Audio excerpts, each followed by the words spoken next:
Merry Christmas.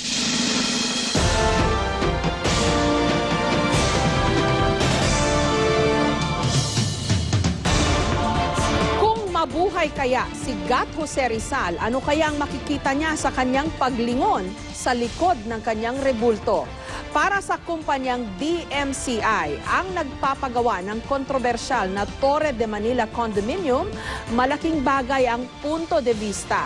Ibaling lang daw ang mga kamera sa tamang anggulo at wala nang di manoy photobomb sa mga litrato ng rebulto ng ating pambansang bayani. Pero ang nakikita lamang ng mga kritiko ng proyekto, gusali na masakit sa kanilang paningin. Sa isang banda, dumaan sa proseso ang DMCI.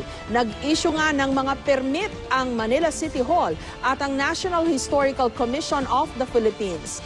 Marapat namang bigyang linaw ngayon kung paano tinitimbang at sinusuri ng mga kinauukulan ang ganitong mga proyekto. Ang pag-aalboroto ng ilang sektor marahil senyales na pwede pang palawakin ang mga konsultasyon.